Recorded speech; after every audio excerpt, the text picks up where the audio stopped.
हमारा ये जो शरीर है ये कभी भी कुछ भी खा लेने के लिए नहीं है। तो बागवती जी कहते हैं कि जब जठर में अग्नि सबसे ज्यादा तीव्र हो उसी समय भोजन करें तो आपका खाया हुआ एक एक अन्न का हिस्सा पाचन में जाएगा और रस में बदलेगा और रस में से मांस, मज्जा, रक्त, वीर्य, मल, मूत्र, मेद और आपकी अस्थियां, इनका विकास होगा। तो कभी भी कुछ ना खाएं। ये पद्धति भारत की नहीं है, ये यूरोप की है। यूरोप में डॉक्टर्स हैं, वो हमेशा कहते हैं कि थोड़ा थोड़ा खाते रहो, कभी भी खाते रहो। हमारे यहां ये नहीं है। तो आपको दोनों का अंतर समझाना चाहता हूं। बागवती जी कहते हैं कि खाना खाने का समय निर्धारित करें और समय निर्धारित होगा उससे जब आपके पेट में अग्नि की प्रबलता हो, जठर अग्नि की प्रबलता हो। बागवती जी ने इस पे बहुत रिसर्च किया और वो कहते हैं कि 1.5-2 साल की रिसर्च के बाद उनको पता चला कि जठर अग्नि कौन से समय सबसे ज्यादा तीव्र होती है। तो वो कहते हैं कि जब सूर्य का उदय होता है तो सूर्य के उदय होने से लगभग 2.5 घंटे तक जठर अग्नि सबसे ज्यादा तीव्र होती है।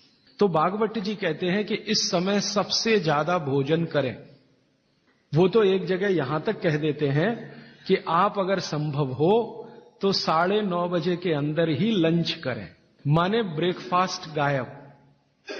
वो ये कहते हैं कि सुबह 9:30 बजे तक अगर आपने भरपेट भोजन किया है तो इसमें से जो कुछ भी बनेगा वो एक एक बूंद, एक एक अन्न का टुकड़ा, एक एक दाने का टुकड़ा आपके शरीर के लिए उपयोगी होगा।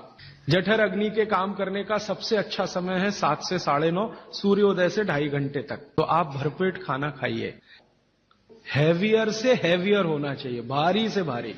जितना खाते हैं ज्यादा भी खा लीजिए, कोई फर्क नहीं पड़ता। सुबह के नाश्ते में भरपेट खाइए।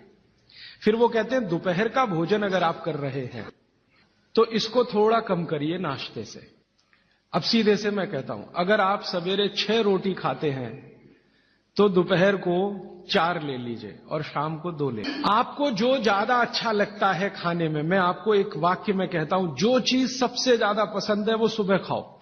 आपकी जीभ स्वाद के लिए मचल रही है, रसगुल्ला पसंद है तो सुबह खाओ, रबड़ी खानी है तो पसंद है तो सुबह खाओ, जलेबी खानी है तो सुबह खाओ, इमरती खानी है तो सुबह खाओ। अगर आपको आलू का पराठा खाना है या गोभी का पराठा खाना है, जो भोजन आपको सबसे ज्यादा पसंद है वो सुबह खाओ, पेट भर के खाओ।